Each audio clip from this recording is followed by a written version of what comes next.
अनुग्रहित सुबह का समय दान में हमें देने वाले परमेश्वर को सारी महिमा देते हुए अनंत जीवन के जल के समान इस आत्मीय लघु संदेश में सभी श्रोताओं का प्रभु के नाम में स्वागत करते हैं। भजन संहिता 15वें अध्याय के चौथे पद के तीसरे भाग में वचन कहता है, जो शपथ खाकर बदलता नहीं, चाहे हानि उठानी पड़े।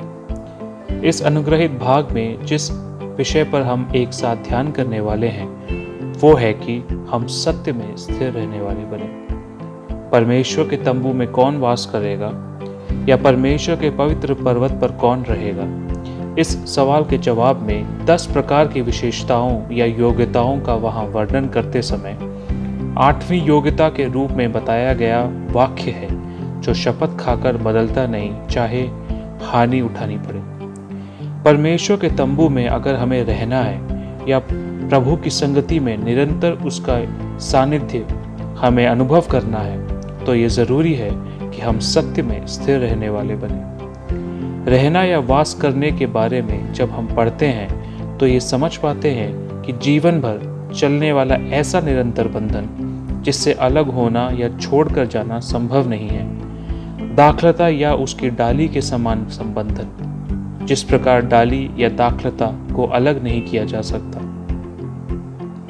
ऐसे बंधन में प्रियों, जब हम इस संसार में जीते हैं तब रात या दिन का फर्क किए बिना, चाहे हमारे काम करने की जगह हो या हमारा घर हो, इसमें फर्क किए बिना किस प्रकार के लोगों के साथ हमारा उठना बैठना होता है, ये फर्क किए बिना परमेश्वर के सानिध्य में भरकर हम जीवन जीने वाले बने। कई बार हम केवल एक आत्मीय गीत गाते समय ही या आत्मिक संगति में जाते समय ही परमेश्वर के उस सानिध्य को अनुभव कर पाते हैं, मगर ये काफी नहीं, बल्कि हमेशा इस कठिन समय में प्रभु का सानिध्य को हम अनुभव करने वाले बनने पाए। इस प्रकार प्रभु के सानिध्य को अनुभव करने वाला व्यक्ति सत्य में स्थिर रहने वाला होता है। सत्य के कारण चाहे कोई भी हानि हो, वो अपने कहे को बदलता नहीं है।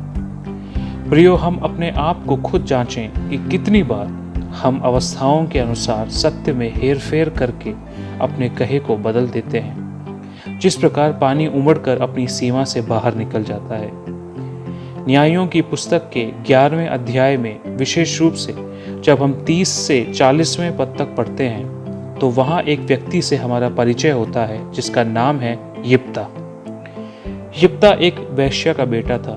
उसके पिता के घर वालों ने उसे घर से बाहर निकाल दिया।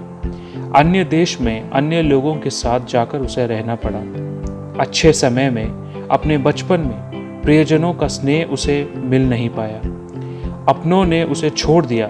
फिर भी वो अन्य देश में, अन्य जातियों में रहते हुए भी परमेश्वर के साथ अच्छे बंधन में था। उसके बारे में जब हम इसी अध्याय को पढ़कर मनन करते हैं तो ये समझ पाते हैं कि परमेश्वर के साथ वो बंधन बनाए रखने वाला व्यक्ति यिप्ता एक शूरवीर योद्धा बन गया। बचपन में जिन्होंने उसे खुद से दूर किया था, बाद में खुद उन्हें ही उसे ढूंढते हुए आना पड़ा ताकि वो उनकी मदद करे।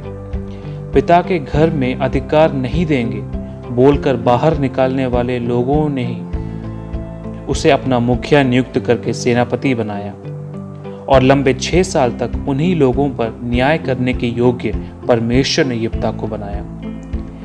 इन सब की वजह यह थी कि यिप्ता सत्य में स्थिर रहने वाला व्यक्ति था। शपथ खाकर हानि उठाने के समय में भी अपने वचन से पीछे नहीं हटने वाला व्यक्ति था। उसके बारे में इस प्रकार हम समझ पाते हैं कि एक बार अम्मोनियों से युद्ध करने के लिए जाते समय वो परमेश्वर से ये शपथ खाता है कि अगर प्रभु इस युद्ध में अम्मोनियों को मेरे हाथ में सौंप देता है तो मेरे कुशल से लौटने पर सबसे पहले जो मुझसे मिले उसे मैं यहोवा के लिए होम बलि कर दूंगा। उस प्रकार यहोवा उसे विजय युद्ध देते हैं और जब वो वापस लौटता है तो उससे नाचकर मिलने उससे उसकी इकलौती बेटी आती है। उसकी बेटी जो सयानी हुई ही थी, जिसके अलावा ना उसके कोई और बेटा था ना बेटी।